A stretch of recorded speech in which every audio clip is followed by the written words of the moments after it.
11টি franchise থেকে শেষ পর্যন্ত টিকেছে 5 ফ্রাঞ্চাইজি। গত 2 আসরের চ্যাম্পিয়ন বরিশাল নিয়ে এবার নেই সফল আরেক ফ্রাঞ্চাইজি কুমিল্লা ভিক্টোরিয়ান্স।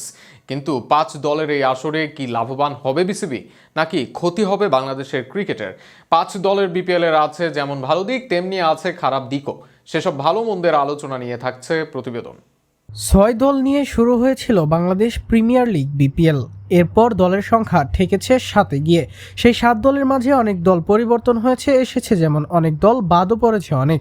তবে প্রথমবারের মতো এই আসরটি হবে 5 দলের, আর তাতে যেমন আছে সুবিধা, আছে অনেক অসুবিধা। প্রথম সুবিধা থাকবে বিপিএল এর কেলেঙ্কারি সংখ্যা বেশ হ্রাস পাবে। এবার বাছাই করে 11 ফ্রাঞ্চাইজি থেকে নেওয়া হয়েছে 5টি, সাথে আছে ব্যাংক গ্যারান্টি, যে কারণে ছোট পরিসরে হলেও স্বচ্ছ হবার সম্ভাবনা বেশি এই আসর, যা বিপিএল এর ভাবমূর্তিকে ফিরিয়ে আনতে সাহায্য করবে।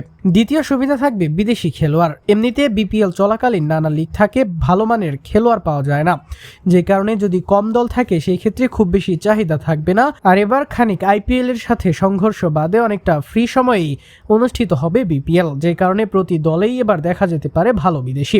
দলগুলোর মাঝে ব্যবধান কমে যাবে। গত আসরে বরিশাল ও রাজশাহীর মাঝে চোখে লাগার মতো ব্যবধান ছিল, তবে 5 দলের এই আসরের সম্ভাবনা কম।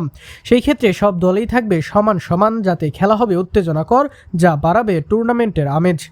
তবে এত সুবিধার মাঝে অসুবিধাও অনেক। দেশের টি-20 ক্রিকেটে এমনিতেই খেলোয়াড়দের অনেক ম্যাচ খেলার সুযোগ হয় না, সেখানে 5 দলের আসরে কমে আসবে ম্যাচের সংখ্যা, যা প্রস্তুতিতে করতে পারে ঘাটতি।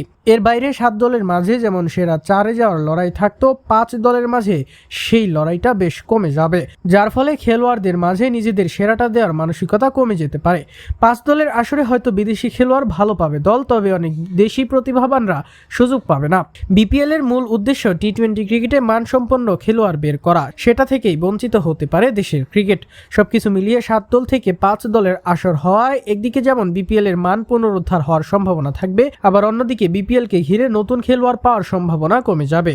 তবে সব মিলিয়ে এই আসরকে সুষ্ঠু করে আগামী আসরগুলোতে যদি এক বা একাধিক দল বাড়ানো হয়, তবে আবারও ফিরতে পারে বিপিএল এর সুনাম।